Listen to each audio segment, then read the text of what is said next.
আপনি কি জানেন এই মসজিদটি কোন মসজিদ? এটাই সেই মসজিদ যেখানে খন্দকের যুদ্ধের সময় রাসূল সাল্লাল্লাহু আলাইহি ওয়াসাল্লাম এখানে বসেই আল্লাহর কাছে প্রার্থনা করেছিলেন এই যুদ্ধের জন্য।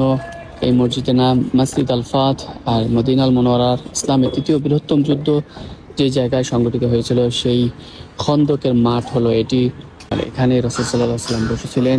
এখানে বেশ কিছু মসজিদ রয়েছে, তার ভিতরে এক নাম্বার হলো এটি মসজিদ আল ফাত, এবং আরো বেশ কিছু মসজিদ রয়েছে। আর এটা হলো আল সালা পাহাড়, যে পাহাড়ের পাদদেশেই এই যুদ্ধ সংঘটিত হয়েছিল, ইসলামের তৃতীয় বৃহত্তম যুদ্ধ।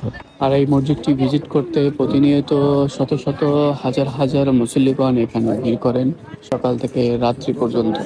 আর এখানে আরো বেশ কিছু মসজিদ রয়েছে। এটা হলো মসজিদ সালমান আল ফারসি, ওই পাশে আবু বকর রাদিয়াল্লাহু আনহু মসজিদ, হযরত ওমর রাদিয়াল্লাহু আনহু মসজিদ, ওই পাশে রয়েছে আলী রাদিয়াল্লাহু আনহু মসজিদ, এবং এখানে ছিল আরো দুজন সাহাবীর মসজিদ। টোটাল এখানে 7টি মসজিদ রয়েছে, যে কারণে এটাকে সাবা মাসাজিদও বলা হয়। এবং এখানে রয়েছে একটি কবরস্থান। আর এই হলো পুরো মদিনাল মুনাওয়ারার সুন্দর দৃশ্য। এটা খন্দকের যুদ্ধ বা পরিখা খনন করে যে যুদ্ধটি হয়েছিল সেই যুদ্ধ। মদিনাল মুনাওয়ারা মসজিদ আল নববী থেকে 1.5 কিলোমিটার দূরেই এই জায়গাটি। আর এই পাশে সোজা সামনে রয়েছে কেবলাতেইন, যেখানে 2 কেবলা মসজিদ বা কেবলা পরিবর্তনের ঘটনা ঘটেছিল। এই হলো মদিনাল মুনাওয়ারার সেই ঐতিহাসিক স্থান। ভিডিওটি ভালো লাগলে শেয়ার করে দিবেন।